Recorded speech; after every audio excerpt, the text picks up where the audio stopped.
3 முறை அம்மா இருக்கின்ற போதும் அம்மா மறைவுக்கு பிறகும் ஓபிஎஸ்ஐ மட்டும்தான் முதலமைச்சராக அருகிலே அமர்த்தினார்கள். ஏன் உங்களை அமர்த்தவில்லை முதலமைச்சராக என்ற கேள்வி நான் இங்கே கேட்க விரும்புகிறேன். ஏனென்று சொன்னால், நான் முதலமைச்சர் ஆனதற்கு பிறகுதான் இவருக்கு அமைச்சரவையில் இடம் தந்தேன் என்று சொன்னார்கள். எங்களை போன்றவர் இவரை முன்மொழிவில்லை என்று சொன்னால் இவர் முதலமைச்சரே ஆகியிருக்க முடியாது. இவர் அம்மா மூலமாக 3 முறை முதலமைச்சரானவர் ஓபிஎஸ். ஆனால் இவரை பொறுத்தவரையும் கொல்லப்புற வழியாக முதலமைச்சரான என்பது நாடறிந்த ஒன்று. நான் எதற்காக சொல்கிறேன் சொன்னால், இன்று என்னை கொச்சைப்படுத்துவதற்கு நான் தான் அவருக்கு அமைச்சர்கள் இடம் தந்தேன் என்று சொல்வது வேதனையளிக்கக்கூடிய ஒன்றாக இருக்கிறது. கடந்த காலத்தை நான் சொல்ல விரும்பவில்லை, அது சொல்வதும் சரியாக இருக்காது.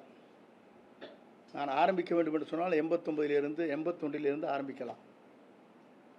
ஆனால் அதை நான் விரும்பவில்லை. ஏனென்று சொன்னால், ஒரு தகுதியான இடத்திற்கு வந்ததற்கு பிறகு ஒருவரை பற்றி விமர்சனம் செய்வது ஜனநாயக மரபாக இருக்காது.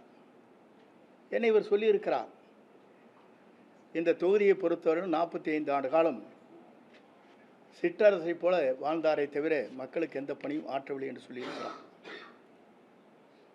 உங்களிடத்திலே மிக விரைவிலேயே ஒவ்வொரு அமைப்பை சார்ந்தவர்களும் என்னை எப்படி பாராட்டி இருக்கிறார்கள், எப்படி உன்னுடைய பணிகள் அமைந்திருக்கிறது என்பதை பல்வேறு சங்கங்கள், வேளாண்மையில் இருக்கின்ற விவசாயிகள் பாராட்டியதும், அதே போல இன்றைக்கு சமூக ஈடுபாடுகளில் இருக்கின்ற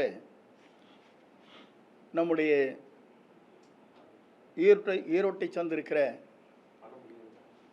பல்வேறு சமூக அமைப்புகள் பாராட்டி கடிதங்கள் எனக்கு எழுப்பப்பட்டிருக்கிறது. கடுமையான உழைப்பின் காரணமாக இந்த தொகுதியை வளமான தொகுதியாக நீங்கள் மாற்றியிருக்கிறீர்கள் என்று நான் அவரிடத்திலே பாராட்டுதலை பெற்றிருக்கிறேன்.